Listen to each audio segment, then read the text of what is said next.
ऐतिहासिक, शैक्षणिक, साहित्य व संस्कृतीची जोड म्हणजे स्मार्ट पुणेकर न्यूज.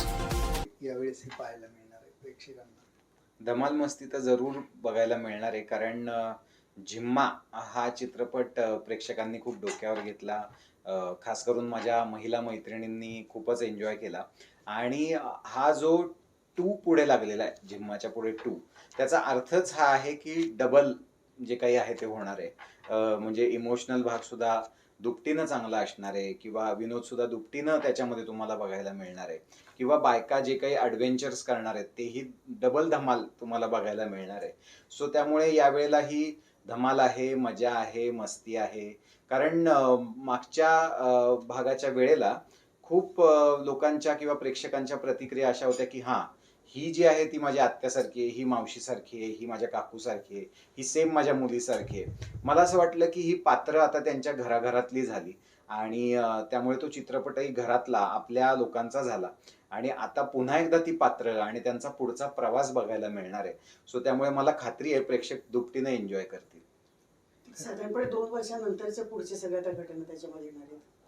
तसं प्रत्येकाची जी वेगळी स्वतःची कथा होती, तर त्याच्यामध्ये आणखी काही टर्न्स बघायला मिळतील का? बेसिकली झिम्मा 2 करताना हेच ठरवलं होतं की त्या पात्रांचा पुढचा प्रवास आपल्याला दाखवायचा आहे. सो आता मीता जी आहे, जी भेदरलेली, हरवलेली अशी सगळी होती, जिला कॉन्फिडन्स नव्हता. आपण पहिल्या भागाच्या शेवटी पाहिलं की तिला थोडासा आता धीर एकवटून ती काही गोष्टी करू लागलेली आहे.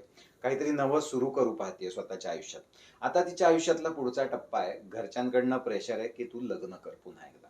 सो हे लग्न होतानाचा तिच्या मनात काय आहे, किंवा ती त्या सगळ्या गोष्टी कशा पद्धतीने त्याला सामोरं जाणार आहे, असं प्रत्येक पात्राचा ना पुढचा इमोशनल आणि आयुष्यात एका महत्वाच्या टप्प्यावर आलेल्या वळणाबद्दल हा चित्रपट बोलणार आहे. आणि शिवाय एक फार महत्वाची या सगळ्यांना एकत्र आणणारी घटना ती म्हणजे इंदू, म्हणजे सुहास जोशी यांनी जे पात्र साकारलंय त्या इंदूची 75 आहे. खरं तर 75ला आपल्याकडे आपण बघतो खूप माणसं असं म्हणतात, झालं आता जगून, आता काय, आता संपलेलं बरं लवकर. तर माझ्या दृष्टीने हाच ॲटिट्यूड उलटा पाहिजे. अजून जगण्याची उमेद पाहिजे. खरं तर आता अजून बघितलं पाहिजे, आता अजून शिकलं पाहिजे. मी जर कधी 75ला पोहोचलो, मला वाटत नाही मी 75 वगैरे जगेन, पण तरी सुद्धा मी जर कधी 75ला पोहोचलो तर माझ्या आयुष्यात हा एम असेल की अजून जगलं पाहिजे, अजून शिकलं पाहिजे, अजून बघितलं पाहिजे, अजून फिरलं पाहिजे.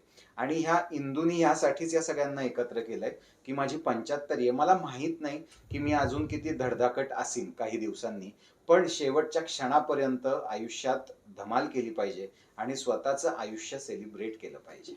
खरं म्हणजे गाणी देखील लोकप्रिय होताना दिसत आहेत. एक एक गाणं आता प्रेक्षकांच्या भेटीला येते, महिला रील्स बनवतात, याबद्दल काय सांगा? मराठी पोरी हे गाणं सध्या खूप गाजतंय आणि त्याच्यावर खूप सारे रील्स बनतायत.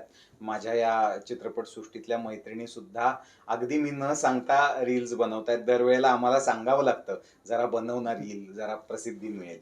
पण यावेळेला तसं होत नाहीये. यावेळेला स्वतःहून त्या बनवतायत. याचं कारण एकच आहे, मी म्हटलं तसं हा जिम्मा जो आहे तो त्यांना खूप आपलासा वाटला. म्हणजे माझ्या चित्रपटसृष्टीतल्या मैत्रिणींनाही आपलासा वाटला, ती पात्र आपलीशी वाटली. आणि पहिला जिम्मा करताना आमच्या डोक्यात असं होतं की आपण एक कोरिओग्राफीवालं किंवा डान्स नंबरवालं गाणं बनवावं. पण तेव्हा आर्थिक गणितं जरा कमकुवत होती आमच्या बाजूला. यावेळेला ती जरा भक्कम आहेत. त्यामुळे कोरिओग्राफीवालं गाणं केलं. मराठी पोरी ह्या गाण्यामध्ये आपल्याला दिसतंय सगळे इंदूची 75 सेलिब्रेट करतायत, नाचतायत, गातायत. आणि मराठी पोरी दुनियेला दाखवती माज, ह्या क्षितिज पटवर्धन या माझ्या मित्राच्या फार सुंदर ओळी त्या गाण्यातल्या त्या गाजतायत असं मला वाटतंय. आणि तो जो ॲटिट्यूड आहे मराठी मुलींचा, मराठी बायकांचा, तो ॲटिट्यूड आपण कुठेही कमी नाही होत असा आहे. आणि त्यामुळेच ते पुन्हा एकदा माझ्या मैत्रिणींना आपलंसं वाटतंय आणि ते गाणं गाजतंय याचा आनंदही होतोय. खरं म्हणजे काही पात्र आता नव्याने याच्यामध्ये पदार्पण करतायत, तर याबद्दल काय सांगा? या चित्रपटामध्ये आधीच्या पात्रांसोबतच 2 नवीन पात्र ॲड झालेली आहेत. त्याच्यातलं एक पात्र हे रिंकू राजगुरूंनी साकारलंय, जी निर्मला गोंडे पाटील म्हणजे आपल्या निर्मिती सावंतनी साकारलेलं जे पात्र आहे, तिची सून ती प्ले करते. आपण एक छोटासा टीझरही पाहिला होता की ज्याच्यामध्ये निर्मला गोंडे पाटील साहेबांना असं विचारते की मला पुन्हा ट्रिपला जायचंय, तर मी जाऊ का? आणि त्याच्यात ते असं म्हणतात की जरूर जा, फक्त यावेळेला सूनबाईंना घेऊन जा.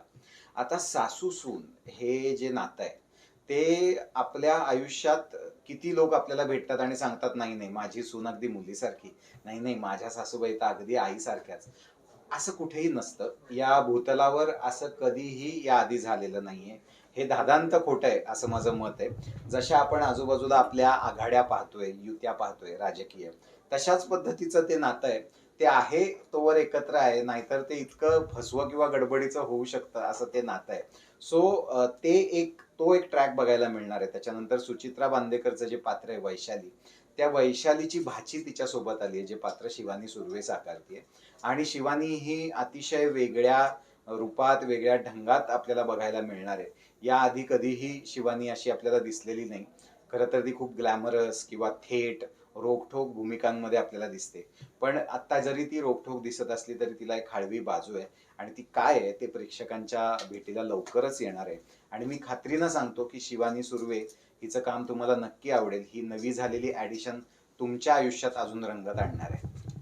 त्याच्यामुळे पहिल्या जिम्मामध्ये सगळा परदेश प्रवास दाखवलाय, टेक टूर गाईड, टूर मॅनेजर, हे सगळं दाखवलंय. आता ह्यावेळी आता इंदूचा बर्थडे जो का डेस्टिनेशन बर्थडे म्हणून असं काय केलंय का, आता कुठल्या लोकेशन्स मिळणार आहेत आम्हाला? यावेळेला डेफिनेटली इंदूची 75 असल्यामुळे इंदूनी ठरवलेली जागा आहे की इथं इथं जमून आपण हा माझा 75वा वाढदिवस साजरा करायचा आहे. पण ती जागा काय आहे हे प्रेक्षकांना 24 नोव्हेंबरलाच कळेल. लंडन नक्की नाहीये.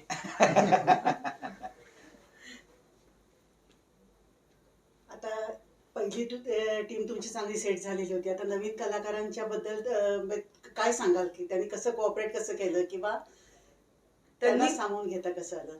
त्यांना सामावून घेण्याची गरजच नाही लागली, कारण त्या दोन्ही मुली इतक्या मस्त आणि गोड आहेत की त्या कधी टीमचा भाग झाल्या हे खरं तर कळलंच नाही आम्हाला. म्हणजे रिंकू तशी मी तिला पहिल्यांदा भेटले फिल्मच्या निमित्ताने. मी शिवानी बरोबर आधी काम केलंय, पण असं होतं की इतक्या इझिली त्या ह्या सगळ्यांबरोबर मिक्स झाल्या आणि बाकी सगळेही त्यांच्याबरोबर, की आमची टीम कधी जुळली आणि कधी आम्ही एकत्र परत मजा करायला लागलो हे आम्हालाच कळलं नाही. आणि त्या दोघींनी काम तर इतकं सुंदर केलंय सिनेमात की असं वाटत नाही त्या पहिल्या भागात नव्हत्या. खरं म्हणजे जिम्मा 2 डबल रसायन, हास्य, विनोद आणि या सगळ्या संवादाचं हे सगळं करत असताना कशा पद्धतीने हा भार तुम्ही पेलवला? म्हणजे आता हे विनोद घडायला पाहिजे वगैरे वगैरे प्रेक्षकांना. आमच्या डोक्यात हेच होतं की आधीपेक्षा तो जास्त मनोरंजन करणारा असला पाहिजे. बरं, मनोरंजन म्हणजे फक्त विनोद नाही, मनोरंजन म्हणजे इमोशनल बाजू सुद्धा अधिक उजवी व्हायला पाहिजे.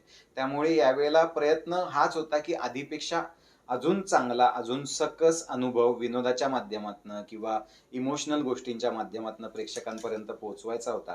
आणि मी मगाशी म्हणलं तसं त्याच्या पुढचा 2 हा 2 म्हणजे डबल, सगळं काही डबल हे सांगणारा 2 आहे. पहिल्या जिम्मामध्ये कसं 7 जणींची प्रत्येकीची एक वेगळी अशी कथा होती.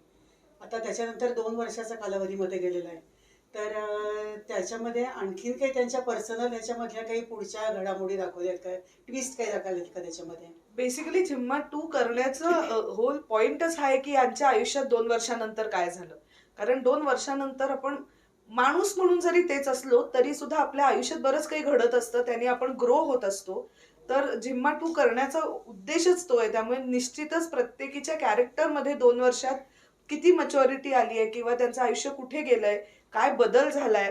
म्हणजे जसं मी जे कॅरेक्टर करते मीता, ती जी बाई अगदी एकटी हरवली त्याच्यात आणि एवढी भीती वाटली तिला, ती मीता आता जिम्मा 2 मध्ये घाबरत का होईना ड्राईव्ह करायला शिकलीये. हा त्या कॅरेक्टरची ग्रोथ आहे आणि ही अशी प्रत्येकाची काहीतरी ग्रोथ आपल्याला ह्या सिनेमात नक्की बघायला मिळणार आहे. आता जिम्मा 2 नंतर जिम्मा 3 चं काय आणखीन काही योजना? खरं सांगायचं तर जिम्मा बनवताना आपण कधीतरी जिम्मा 2 बनवू हे कधीही डोक्यात स्वप्नातही आलं नव्हतं.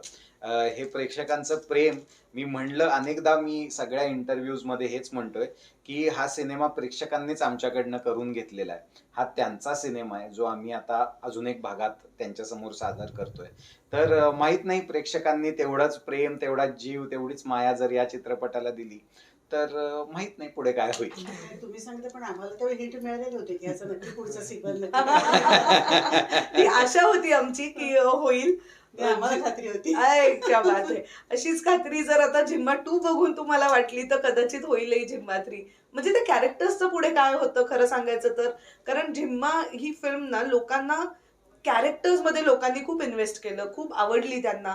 त्यामुळे त्या पात्रांचं पुढे काय होतं हे जाणून घ्यायला, म्हणजे जसं आम्ही त्या पात्रांना मिस केलं तसं प्रेक्षकांनीही केलं. सो आता झिम्मा 2 नंतर त्यांना किती कुतूहल आहे या पात्रांचं पुढे काय होतं त्याच्यावर ते सगळं डिपेंड करतं. हेमंत म्हणाला तसा आम्ही कंपनी म्हणून सुद्धा असे सिनेमे आम्ही लोकांसाठी सिनेमे करतो, आम्ही प्रेक्षकांसाठी सिनेमे करतो. त्यामुळे त्यांना जर हवं असेल, त्यांना वाटलं की आम्हाला अजून पुढे बघायचं, तर कदाचित होईल झिम्मा 3 किंवा नाही होणार. आता यामध्ये सुद्धा वयोगट 18 पासून 75 पर्यंत विविध वयोगटातल्या. आता त्यांना प्रत्येकीला साजेसे संवाद लिहून घेणं किंवा त्यांना त्या दृष्टीने डायरेक्शन करणं हे कितपत आव्हान होतं? आव्हानात्मक यासाठी नव्हतं, कारण ह्या सगळ्या खूप गुणी अभिनेत्र्या आहेत आणि त्यांनाही तितकंच जितकं माझ्या इतकं क्षिती इतकं आहे तितकंच आहे सिनेमाविषयी. कारण त्या सगळ्यांना मिळून असं वाटतं की हा चित्रपट चांगला व्हावा. माझ्या टीममधल्या स्पॉट बॉयपासनं ते अगदी सुहास जोशींपर्यंत सगळ्यांना असं वाटतं की आपण अजून मेहनत घेऊया, आपण अजून छान करूया. म्हणजे मला आठवतंय गेल्या आठवड्यात सुहासताईंनी हा चित्रपट पाहिला आणि मला असं म्हणाल्या, तिथे जरा जरा एका डायलॉगला आवाज कमी येतोय, हे होतंय, बघ बाबा मी तुला सांगते, कारण ना ते काहीच चुकलं नाही पाहिजे या वेळेला. सो त्यामुळे ही जी जाणीव आहे त्या सगळ्यांनाच मिळून त्याच्यामुळे आमची जबाबदारी थोडीशी कमी होते. कारण चित्रपट हे शेवटी एक टीमवर्क आहे आणि संपूर्ण टीमनी जर पूर्ण एफर्ट्स घेतले तर ते चित्र बरं बनतं. त्याच्यामुळे मला असं वाटतं की या सगळ्यांनी मिळून घेतलेली मेहनत आहे जी फळाला येते झिम्मा 2च्या निमित्तानं 24 नोव्हेंबरपासून.